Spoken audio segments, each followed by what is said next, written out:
Hello, good afternoon everyone. Welcome to today's session. Okay, so are you all ready with your pens and books? Yes, good. So I'm K. Shailaja Rao, soft skill trainer from Aditya Global Business School. So what is today's topic? What makes a good public speaker? Okay, who's a public speaker? Who's a public speaker? A person who can speak in public, right? Whether it's speaking to 2 people, 4 people, 10 people, 100 people, doesn't matter. Wherever you can speak, where you can speak in front of other people, he or she is called a public speaker. So today, we are going to learn about spoken skills or English communication skills or spoken skills in English. Okay? So, what we are going to see today is how we communicate, the 3 V's of communication. So, 10 simple rules of an effective presentation. When we say presentation, it means speaking in front of other people. When I'm speaking in front of you, I'm presenting something to you, right? So, this is also a way of presentation. And then structuring your presentation or how you're going to speak. Are you going to use a PowerPoint? So all these things. So today, what do we mean by communication? Generally, when we talk about communication, it could be in any language. It could be English, Hindi, Telugu, whatever language you're speaking. When we talk about communication, we generally need 3 things. First, we need a sender. And there has to be a message to communicate, and there has to be a receiver. I can't talk to the wall, right? I can't say, hello, how are you, right? So I need somebody on the other side who can say, good, I'm fine, thank you, right? So there has to be a sender, there has to be a message, and there has to be a receiver. And he has to give some feedback, so then the communication is complete. But how do we really communicate? Today, there is a source of message. Sometimes the source could be a presentation. Here, like the source is a presentation here. Or it could be a telephone message. Or it could be a paper message. So the source of the message is important. And then the actual message, and how do you perceive that message? How do you receive that message? What do you understand from that message? That is what is actually communication, and this is where things sometimes go wrong, because what he intends to tell you may be something else. Hey, if I say, hey, come here, the way I say it may not be very nice. Hey, come here, right? It seems the person who listens to me probably thinks, oh, she's going to scold me, or she's going to give me some work, something. If I say, hello, come here, sounds different, right? So you perceive the message differently depending on how it comes out. Let's see about this. Because these are called the 3 V's of communication. We already saw the same diagram, the same picture. We said only 7% is words, the other is tone of voice, and the other 55% is non-verbal communication. So that's exactly how we understand messages. Only 7% is verbal. What I'm speaking to you, I'm sure you're looking at the way I'm standing, the way I'm moving my hands, my smile. You're looking at all these things. You're not just listening, unless you've got the video off and you're just listening to the audio. So you're actually looking at the whole picture. So it's verbal, and you're looking at the tone of voice. How is my tone? Is there clarity in the tone? Am I speaking too fast for you? Should I slow down a little bit? No, it's fine. So some people speak very, very slowly. It takes about 2 minutes for them to complete 1 sentence. So, what happens in the meantime? Did you see that? When I slowed down, you're waiting, right? Because your brain is ticking actively. What is she going to say next? So the tone of voice, the speed of voice, the speed of speaking, the fluency, the pronunciation, all this is 38%. And non-verbal gestures, I mean the gestures I'm making, the smile, all this is the rest 55. So the actual words only carry 7%. So does this mean that we don't bother about the 7%? Of course not. They are like your pass marks, like your certificate, right? Until you pass inter, you cannot enter degree, right? So they are that certificate where you know that you can speak, where you know that you have that vocabulary. So those 7% words are important. But more important are all these things which will come with practice.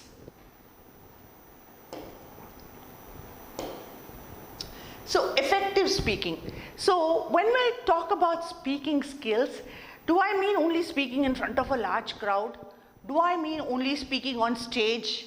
Or speaking in front of, say, your parents or teachers or something like that? No. Speaking skills are important even on a daily basis. How many of you actually tell me, when somebody comes, enters your house, I'm not talking about English, Hindi, Telugu, I'm not talking about that. In any language, when a guest comes to your house, how many of you will receive them, ask them to sit down, offer a drink, or talk to them till your parents come in and take over? How many of you actually do it? I'm sure not even 10%. What do you do when, if you're in this age, what do you do when somebody comes? Hello, is your father at home? Suppose they ask even in Telugu, is your father at home or mother at home? Mummy, somebody's come for you. You'll just leave the door open and you won't even ask them to come inside. You'll just disappear. And that person will probably be standing there waiting, doesn't know whether he should come in, go out, stand there. I'm sure all of you do this, right? Daddy, somebody for you. Or you'll say, okay, come in, and then you'll disappear. How many times have you seen your father's friend sitting and talking to your dad and you'll run across the room? Because you don't want your father to say, hey, come, meet this uncle. Because you don't know what to say. You don't know how to say it. You don't know whether you'll sound good or not. So you run away from that scene, right? Ring a bell? Most of you do this today. Why does that happen? Because you're afraid of not only speaking in English, but even communicating with another person in any language. So we need good communication skills in every language. So, but today we are speaking about English in particular. So don't put your hands, these are just some general rules, as you're all going to come to college very soon, whenever the college starts, first year starts. So how do you behave when you come to college? Do not put your hands in your pocket when you're talking to somebody elder. It sounds rude. It is a gesture of being very arrogant. Yeah. So what's happened is, first is, do not put your hands in your pocket in a very that sounds very casual. When you're taking a picture or a selfie, what do? You put your hands in your pocket or your thumbs in your belt and you'll stand, right? That is a very wrong attitude to take, stance to take when you're talking to a senior or some elderly person, whether your teacher, whoever is elder to you, or in a higher position than you. You should not stand like that. Next is, don't chew anything when you talk. Okay? Most of you, when you're introduced to somebody, you're still chewing gum or you're finishing something. Class especially, never eat anything while you're in class. It could be even just, you can hear? It could be just even a chocolate. It is not good manners, it's not etiquette to eat while somebody is speaking to you. So do not chew anything in class. And there's another thing, even at the dining table they say, don't talk while you're eating, because it's not good to chew while you're talking. So do not chew while you're talking and you're in class, and do not talk while you're chewing, okay? And then avoid playing with a pen or any object. Generally, we keep doing this or tapping it. So don't do that. That is also a very, it's not etiquette, not good manners to do that. And look at the person, not away from him. We have this tendency to look at the floor or look at the ceiling or look at somebody's shoulder, above somebody's shoulder when you're talking to someone. Here we are talking to a person, but then we'll be looking at somebody behind that person because our mind is engaged there. That is very rude. This happens most of the time with celebrities or big important people. When they are talking to you, you listen. But when you're talking to them, they don't tend to listen. They look over our shoulder at somebody else. Doesn't feel nice, right? So you should always make eye contact with the person who you're talking to or who's talking to you. And do take off your sunglasses. If you're talking to somebody, if you have your sunglasses on, please take them off. Remain as normal as you can. You don't need to fidget. Fidget is, keep on shaking or feel nervous. So just be normal. This could be even for people who come home. When they come home to meet you, your parents, be normal. Speak to them, smile, say hello, say how are you. Find out why they've come, or find out what they would like. Give them a glass of water. So these are little things which will make a lot of difference. So, good communication paths. It's very easy to say communicate well, speak well. How do you speak well? First, listen well. Listening is as important as speaking. I think it was Mark Twain, who was an author, who said, if God intended us to speak more and listen less, He would have given us 2 mouths and 1 ear. But God wanted us to listen more and speak less.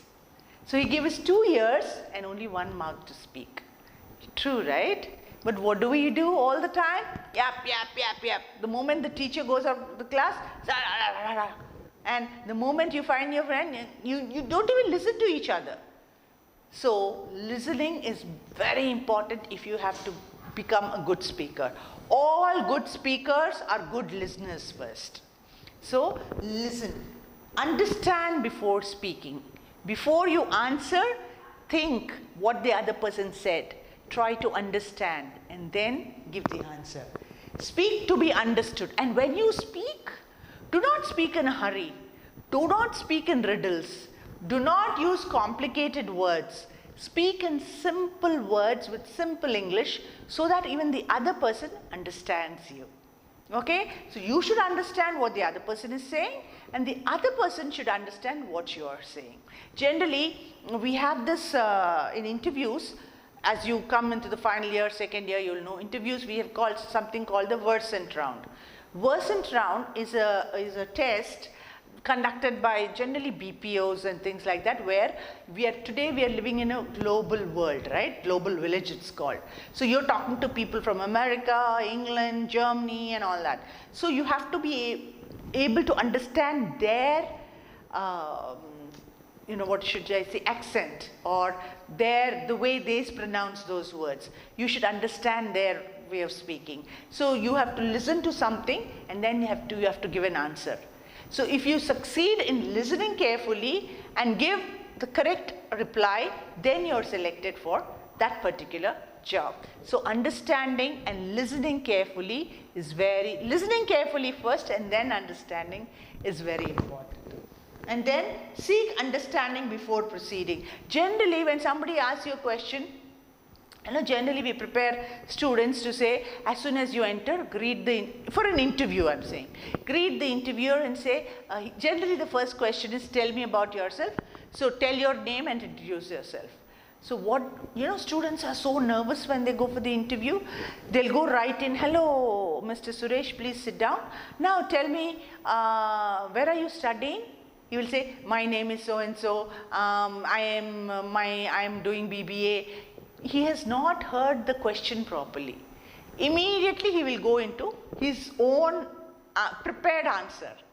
That means he will not understand. Actually, if you do not hear properly, you can always, sir, would you like to know where I studied or about me? You can ask like that. So you should always try to clarify before you answer. And then repeat, and then it's a full circle again. So good communication needs this process. And then you can communicate well with anyone. Okay, before we go to this, I've got a small video I'd like to show you. See that and enjoy, and then listen carefully to what is being said. Okay? As a career strategist, I've had the honor of being able to help numerous professionals land their dream job. Madam, next video, so if this is something that you're interested in working with me one-on-one, I can definitely give you details about that at the end of this video. In my line of work, where I work with corporate professionals and help them to advance their careers, a common topic of discussion is communication. If you struggle with communication, then this second video where the class where you're talking to people and you find that the conversation is very unnatural, it's forced, and it doesn't really go anywhere. And you find that the other person is struggling to hold their interest in you, and you feel that there's something wrong with you because of the way that you're communicating to them. And this can easily happen in a situation where you're at a, let's say, networking event, and you have to talk to a group of strangers where you just feel awkward, you feel unnatural, and you're not able to really develop any connections with anyone. So today I'm going to teach you 4 steps that will really help you to improve your communication skills,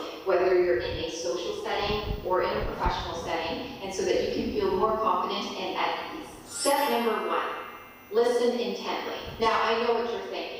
How can communication be about listening when really it's about talking? You assume that to improve your communication skills, it's really about your ability to speak, right? Well, yes and no. The key thing about communication is that if you're able to listen intently to the other person and you're able to hear what they're really saying beyond the words that are coming out of their mouth, you're going to be able to have more value to add to the conversation, because you're going to be able to say something that is beyond what it is that they're just talking about at a surface level. Listening intently doesn't just mean using your ears and hearing what the person is saying. It's really being able to get a sense of what they're feeling. It's being able to get a sense of really what they're trying to express, and maybe what they're not trying to express as well.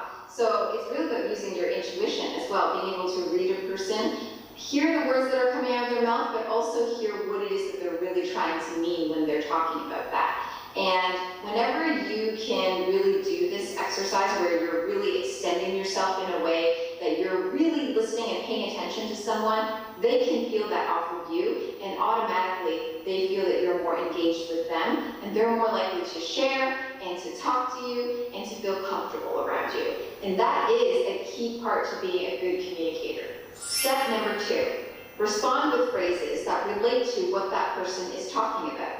You can start off with phrases such as, "That's interesting, because I can relate, because that's true, because." Starting your conversation with these types of words shows that you're interested and engaged in the other person. And so if you want people to be engaged and interested in you when you're communicating with them, you first have to give that energy. Saying things like, "That's true, because," etc., etc., etc., shows that you can relate and you can validate what the other person is saying. And that is what, as human beings, we're all looking to do, to be validated, to be heard by other people, and to feel connected to those that we're talking to. Step number 3 to improving your communication skills, tell stories. After the because part of your conversation, tell a story that relates to what that person is talking about. The story obviously has to have a point, and it has to be something that is in relation to what you guys are discussing. As I always say, a good story follows the same pattern as a movie. Think of any good movie you've watched, and when you can break it down, there are actually 3 key parts to the movie. And I call this SAR, an acronym that stands for Situation, Action, and Results. The majority of the movie is made up of the situation, the setting up of the story, getting to know the characters, their stories, their situations, the things that they're dealing with, that they're having to go through, and the situation, the setting that they're in. The second part of the movie is the action, where the good guy fights the bad guy, so you're actually seeing what are the steps that that guy is taking or that girl is taking to resolve the initial situation or the problem that they're dealing with. And the third part of the movie is the shortest in length, and it's simply the conclusion or the result. What ended up happening? When you can learn to tell your stories using this type of structure, it's going to make the other person feel more engaged, more interested in you and in your story, and it's going to help you to prove the point that you're trying to make as well. And finally, step number 4 to improving your communication skills, practice. This is something that so many professionals seem to overlook when they're going to any networking event or meeting people for the first time, and they know that they're going to have to meet these people and talk to these people. And that is to practice. Practice ahead of time what you're going to say. If you had an important presentation to do at work, you wouldn't just walk into the meeting and just be unprepared and talk on the fly. You would want to practice ahead of time. Well, in other professional and social settings, it also doesn't hurt to practice ahead of time. You want to have your stories ahead of time prepared so that when you do go ahead and communicate them, they're more fluent, they're more fluid, and they come off more naturally. Without thinking through and developing your stories, you won't succeed in your communication. So work on your communication skills by practicing on your own time, and then the next time that you have to go into a group meeting or group conversation or just a one-on-one conversation, you'll be able to communicate in a more natural and confident way. So there you have it, my 4 steps on how you can improve your communication skills, whether in a group or individual setting. So that helped, right? 4 steps. So listen intently, and the last one, practice. So these 2 are the main things. Listen carefully to what the other person is saying. Try to speak, try to pay attention, and then speak. The more you speak, the better you get at it. So there are some things that when you're speaking in front of others, when you're speaking to people, these are the things you should consider or remember how to become a good speaker. First is know your audience. Generally, when you're talking about when you're talking to people, or it could be, you would not talk in the same way to your parents, right? You would talk in a different way to your friends, to your siblings, to your teachers, right? So you speak differently with different kinds of people. You do not use the same language, you do not use the same gestures, you do not use the same words, right? So you should know your audience when you're speaking. So you should mold your language according to your audience. So to you, I cannot use big management words or big science words, so that, because you're all first year students, you probably are not yet used to the jargon these subjects use. So that is why knowing your audience is important. When you're going to speak, think about who you're speaking to. Second, like she said, tell stories. Here, story doesn't mean tell a movie story or a love story or any other story. Stories means tell it in such a way that it will attract the audience's attention, right? So when somebody is speaking about, say, the environment or something about rain, okay, so you could, if you want to, like how it was raining yesterday or the day before yesterday, it was raining heavily and you got wet and all that. So, but you want to share or you want to say something. You could always start off by telling, what happened the other day? Yes, I too agree. Because the other day when I went out, I was completely drenched from head to foot. And I really didn't have a place to stand. And once I got off my bike, the water on the road was about 1 foot deep. And I really didn't know whether it was good water, bad water, dirty water, drain water. And I was like in a dilemma whether to put my feet down or not. But then I couldn't help it. I had to do it. And so here you're trying to explain how you also got drenched in the rain. And when you're talking about your experience, that's what I mean, you're telling a story. The other day actually, when I was coming to our classes, it was raining heavily. Not yesterday, the day before yesterday. It was raining so heavily. And at the crossroads, as I was coming into class, there I found a woman who was hesitating to, suddenly there was a lot of water after rain. That's what happens in Kakinada and Rajahmundry. Suddenly water accumulates, half an hour of rain, and then you can't walk on the streets. So this lady was hesitating to walk. Then I was coming in a car and I stopped And I said, are you trying to cross the road to the other side? She said, yes. I said, hop in, come into the car. She said, she was stunned. She said, why is she asking me to get into the car? I said, nothing, I'm just going to give you a lift. She says, I have to go. I'll not drop you to your place, but I'll just drop you after this water, after this pool of water.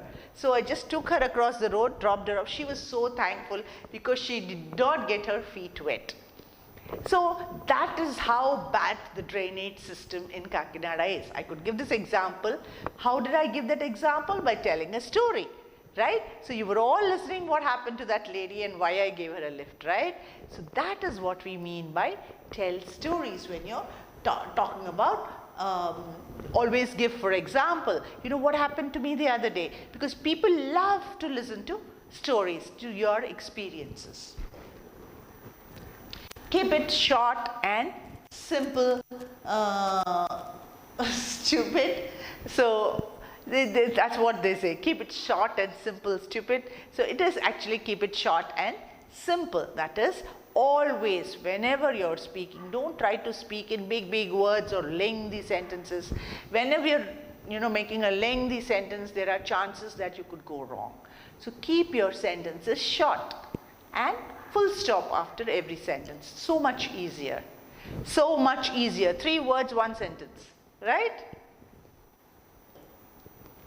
So body language and appearance. Whenever you're speaking in front of others, how you stand, your body language, your smile, the way you smile, the way your eyes crinkle, and the way you listen, all these things matter when you're speaking to someone. You think people are not noticing, but they are noticing the way you look, whether you're making eye contact with them, whether you're smiling. So all these things, this is how your message is conveyed to the other person. And sometimes when you don't smile, people read something else into that, right? Like she was saying, sometimes they use their intuition, they perceive you to be something else if you do not smile and speak. They'll think you're angry or you're upset or things like that.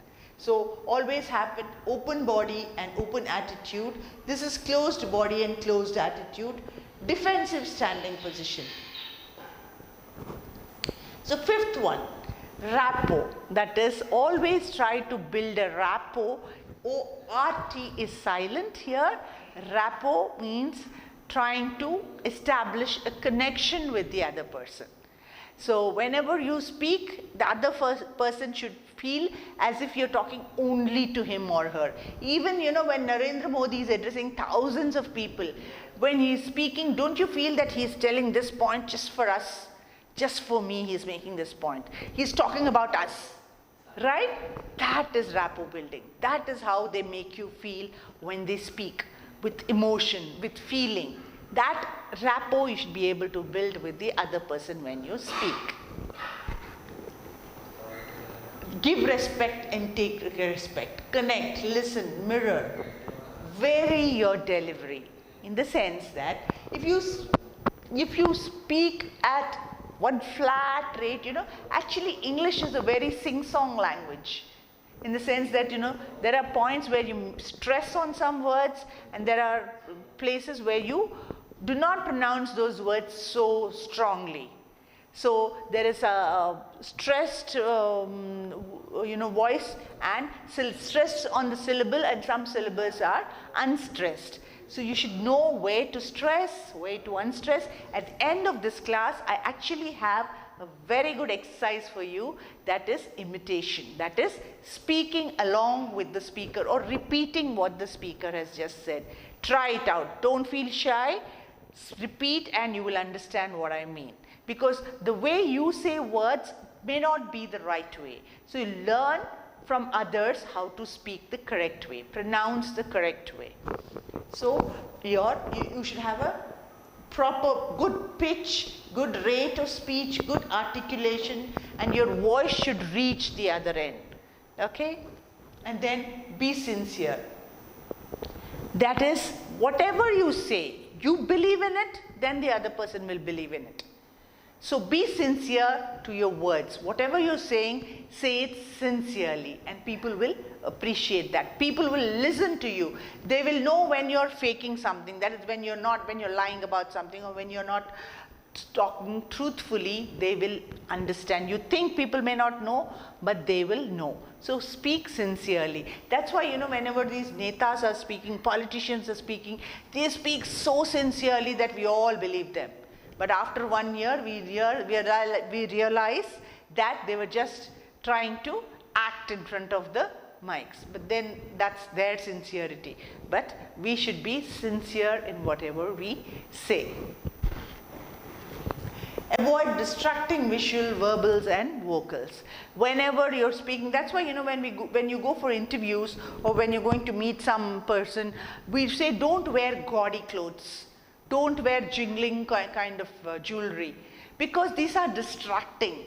So distracting things never. If you want to be respected as a speaker, if you want to be appreciated as a good speaker, never distract them from the actual words. Okay? So even in presentation, if you'll notice that, my presentations are fairly simple. There are not too many pictures. There might be a few just to attract you, but very less will be there on the slide. Make eye contact. So cute, right? Eye contact. And he's looking at all of you. So make eye contact. Eye contact is very, very important. There is a delicate difference between eye contact and staring. You should know. 3 seconds or less is called eye contact. If you look for more than 3 seconds, it could be staring. Staring is not good, but when you're speaking, making eye contact is important. You will notice that as people who are standing on stage and speaking to 100 people or maybe 500 people in the auditorium, they sort of make eye contact with one person here, then one person there, then one person there. They'll be looking at them directly in the eye, giving them the feeling that he is speaking to me. So that is eye contact. So that kind of rapport you must build even while speaking, just looking at that person, and then when the person who's speaking on stage looks at you, and then you probably will make a gesture like you're nodding, yes, I'm listening to you. Right? So this happens with good speakers. So you should make even if there are only 2 people, speak to both of them. Make eye contact with both of them.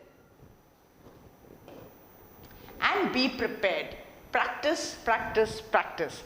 Now, before we go to the next slide, I'll have another video for you. See this and try to remember what is said. Take down the important points. Hello, I'm Emma from English. In this video, we're going to talk about 4 things that you can do every day to improve your English. I think we can all agree that learning English, or learning any language, takes time and effort and dedication. But the most successful language learners, they find a way for their language to become a part of their daily life. It just becomes a habit, like brushing your teeth. If you want to improve, your English practice should become a daily habit. To help you with this, I'm going to share 4 things that you can and you should be doing every day to improve your English. And yes, I am suggesting that you do all 4 things every day, but they're not huge tasks. And we're going to talk about how you can make them a bit of fun too. So come check it out.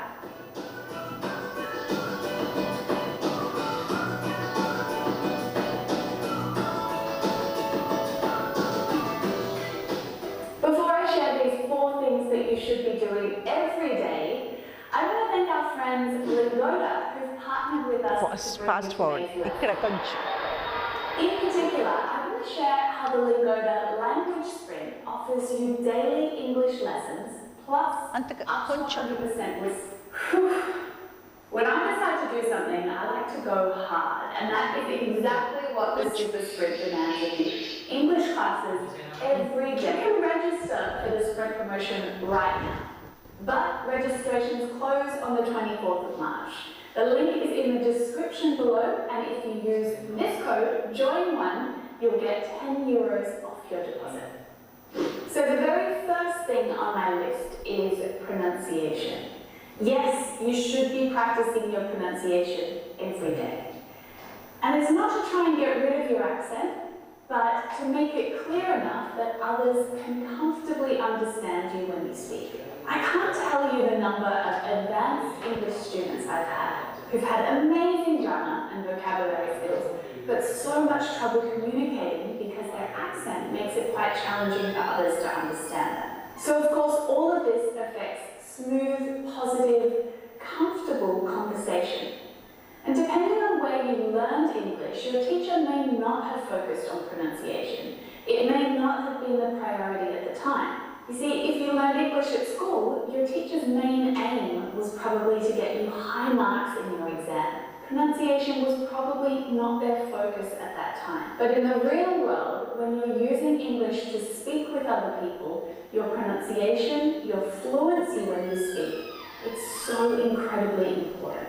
Get into the habit of learning and using the correct pronunciation today, because it's going to save you lots of headaches and confusion down the track. Plus, practicing your pronunciation every day, consistently, it's going to help you to make noticeable improvements in a short space of time. So how can you start doing this? I recommend that you learn the IPA, the International Phonetic Alphabet. If you've never heard of it before, or you don't know a lot about it, then watch this lesson up here. But learning the IPA will allow you to correctly pronounce every single English word, using the correct English sounds. Another great way to practice your pronunciation is with my imitation lessons. So in these lessons, I help you to copy me and shadow me as I speak. They're really awesome, quick 10-minute videos that you can practice with regularly. So add them to a playlist and keep coming back to them and practice with them often. After you've practiced a lesson for a few times, make a recording of yourself and compare it to my voice. Try to identify some of the mistakes that you're making with your pronunciation. I've added a link to my imitation lessons in the description, and I'll add one at the end of this video as well that you can check out. You can also simply read out loud to improve your pronunciation. Doing this every day will help your mouth muscles to get working and creating English sounds and get more comfortable doing it. It's as simple as that, and it doesn't need to take you long. Just 5 or 10 minutes a day is plenty. Just make sure you're doing it consistently. You could even do it by singing English songs. Create one opportunity to absorb English every day. To absorb is to take in information. So you're like a sponge, soaking things up, taking in new ideas, new words, new ways of expressing yourself. And you can do this in lots of different ways, so many ways. Listening to a podcast or an audiobook. You could watch an English movie or any video on YouTube. Read a book or a blog post. In fact, you probably want to mix this up during the week, right, to keep things interesting. A podcast on Monday, read a book on Tuesday, whatever floats your boat. Now again, this doesn't have to be a huge time-consuming task, but it's worth spending some time searching for the right type of content. It must be stuff that is interesting for you. If you're into football, or you love makeup tutorials, or romance novels, or soap operas. If you love the idea of sailing around the world, I've been watching a YouTube channel called Sailing Your Vagabond, and they vlog about their life sailing around the world on a yacht. In fact, if you're interested, I've added the link in the description below. But the point is, find something that interests you and excites you, because you need to look forward to doing it every single day. It shouldn't feel like you're doing English practice. So I have two little recommendations here. Firstly, you need to find the time that you're going to do it and declare it. That is your daily time to absorb English. So it could be on the bus on your way to work, or while you're eating breakfast. I've always found that attaching an activity to the task helps you to make it part of your routine. And while you're doing it, just keep a notebook handy so that you can write down expressions or new words which you can look up and check later on. Simple as that. Writing every day has some amazing benefits. But before I talk about that, I want to make it clear, I'm not talking about writing an essay, okay? I'm just talking about writing a few thoughts or a few ideas down. It only has to take a few minutes.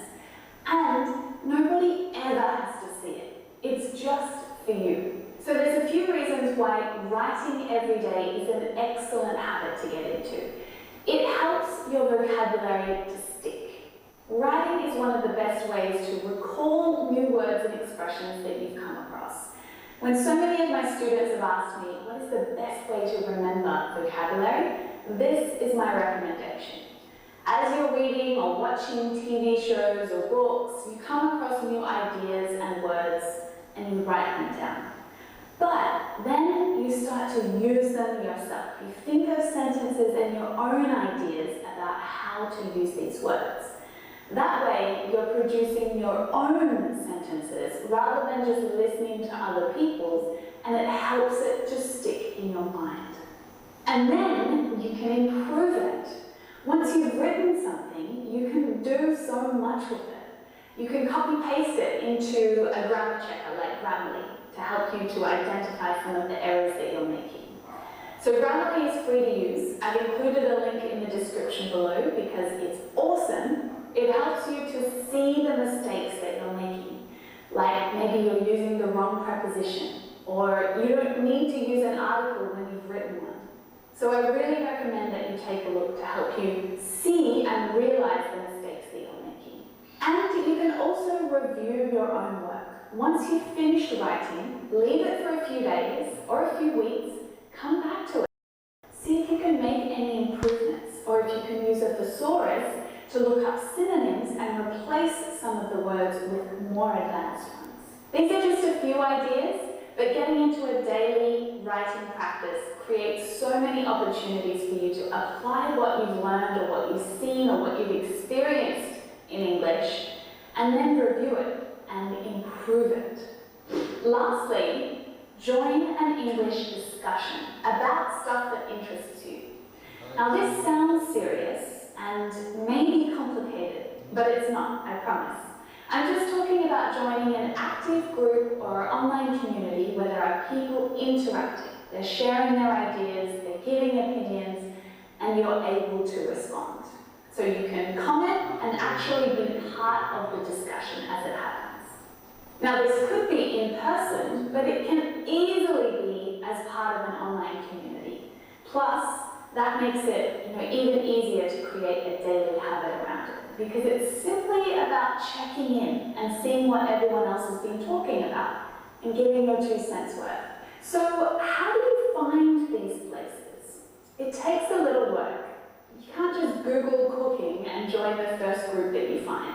Join a few different ones, see which one is the most active, which one has really interesting discussions happening in it. Sometimes nothing gets posted in these groups for days, and that's not really helpful for you, right? So I would start by writing down your top 5 hobbies or interests.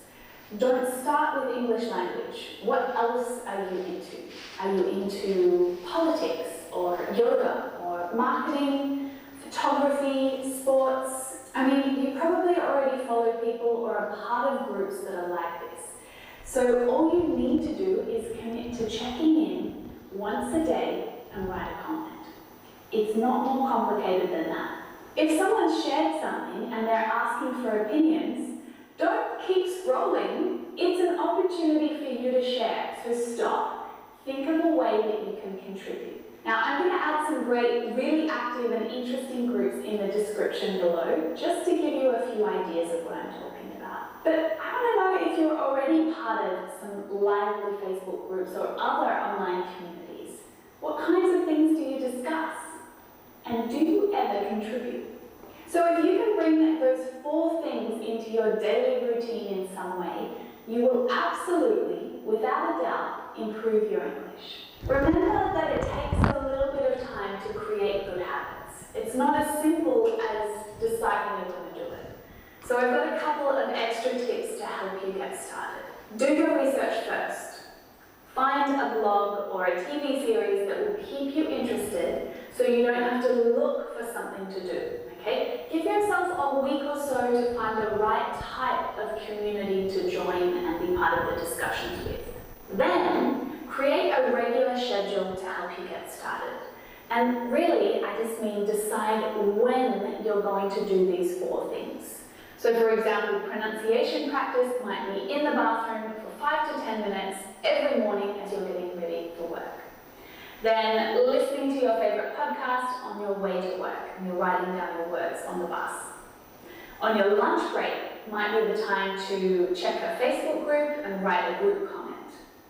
Then spend 10 minutes at the end of your day writing about what you did or what you learned before dinner. And simply put that on repeat. Very quickly, you'll realize that English has become a regular daily part of your routine. Thank you. So that wasn't so hard, was it?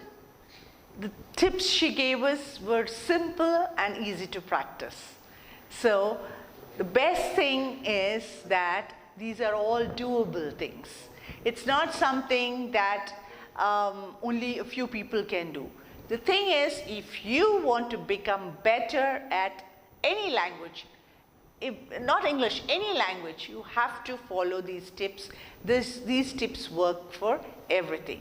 So practice, listen carefully, absorb. So that's why I say read. You know, when I was talking about writing skills, I was also saying reading skills. I was telling read anything you can lay your hands on.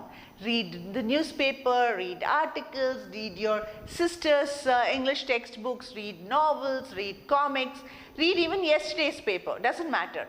Read only things that interest you, because when you read, you absorb those words. So you need to read a lot to be able to understand them, and then you should be able to use it. So absorbing while reading, listen to more things in English. Watch English series, watch English movies. Not all movies you will understand. I'm sure a lot of you do that. Action movies, boys love those, right? You love to watch, I don't know, what are the latest movies? Mission Impossible, all of you must have watched. So The Incredibles, so all movies, you don't mind the words, you just like the pictures. You understand the story most of the time. But the more you watch, the better you will understand again and again. So regularly watch something. And watch, if you're interested, if you're just for learning English, you can watch documentaries. You can watch, if you're interested in cricket, watch cricket matches with English commentary. Watch, if you like animals and the Animal Planet, watch that. If you like investigations and those kind of things, in Discovery Channel, they have this investigation reports. Watch that. Whatever it takes. You know, if you want to watch only English movies, there are so many movies, rom-coms, romantic comedies, you can watch those. So watching all those, you will absorb. And then, like I said, just write down a few points. You don't have to write the whole story, just some words that you understand. And just don't write it like a word, write it in a sentence, so that when you come back and see it, you should be able to understand the meaning of that word. So write one sentence that you would understand, and then keep repeating this again and again until you become better. And pronunciation, read aloud. I already told you that reading aloud allows you to hear yourself. You will understand whether you're making a mistake or you're doing something different from the correct pronunciation. So all these things are important. So whenever you're speaking in front of an audience, begin at the beginning, talk about the middle, and have a proper conclusion. The middle, you see how the audience are involved, right?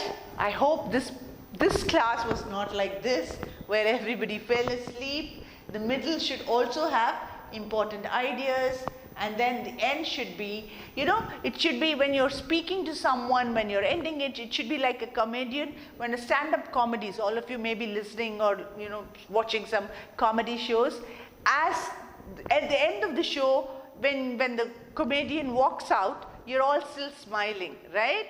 Because you're still thinking of that joke he cracked at the end of the show. So even after a speech like this or a class like this, you should all be thinking about what happened in the end. So you should leave them thinking.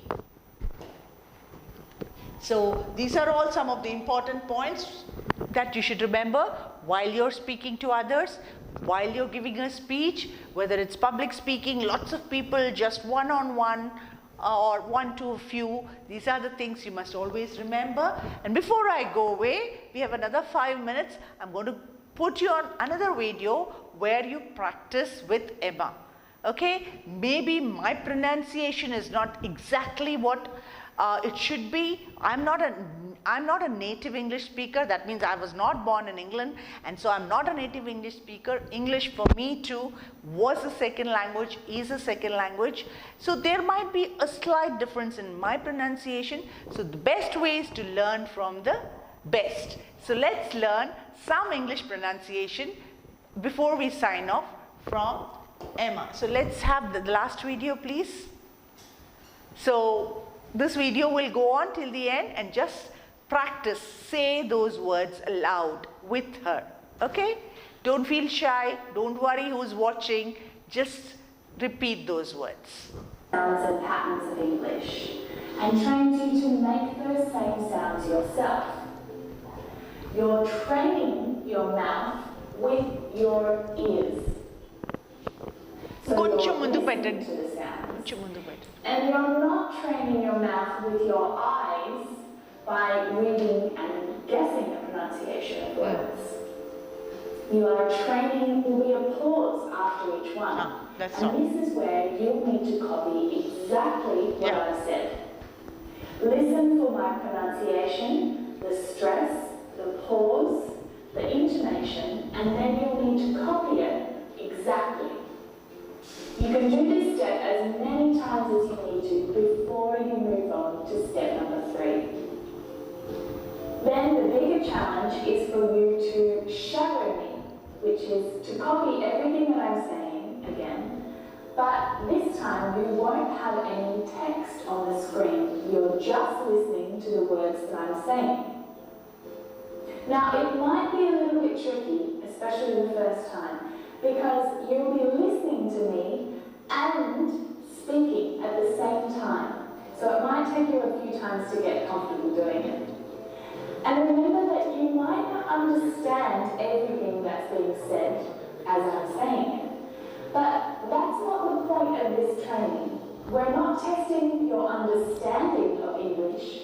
We're testing and practicing your pronunciation and speaking skills. So if you don't understand it, don't worry.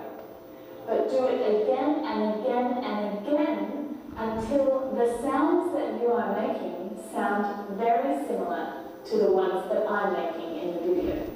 And that's it. The imitation technique is simple, yet so effective. If you practice this technique regularly, soon you will sound more natural, more confident, and more relaxed when you're speaking English. Tasting different foods, that's my favourite part.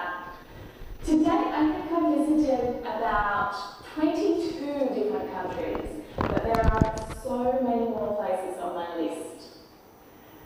Almost every person that I know who has a decent income does some sort of travel every year, usually overseas to a different country.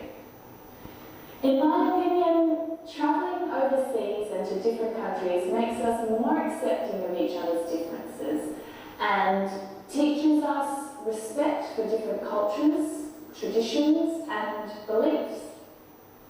It also helps me to tell some pretty interesting stories about my adventures. I love talking to people about places they've visited and things that they've seen in the world. I think it's because I can easily relate to them, and it's easy for me to share my stories and experiences with them. Plus, I love getting recommendations about places to visit. It helps me to plan where my next holiday is going to be. Net problem? Okay, now for step number 2. You're going to imitate exactly what I say, the pronunciation, the stress, the pause, and there'll be a pause after each sentence that will let you do that. Ready? to travel to different countries. I love meeting new people and tasting different foods. అయిపోయిందా ఆపేసారా వాళ్ళు ఇదొక్కటి That's my favourite part. అవునా Today I think I visited about 22 different countries. చూడండి అయిపోయిందా But there are so many more places on my list. 3 minutes. ఇది అయిపోగా Almost every person that I know who has a decent income does some sort of travel every year. Usually overseas to a different country. In my opinion, travelling overseas and to different countries makes us more accepting of each other's differences and teaches us hello respect for different Enti. cultures, traditions.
I hope that you repeat it after her and see the difference that your pronunciation is, how different your pronunciation is to hers, and trying to speak like that, not exactly like that, but at least, you know, pronounce the words correctly as possible. Okay then, keep practicing, keep speaking in English. See you until the next class. Bye.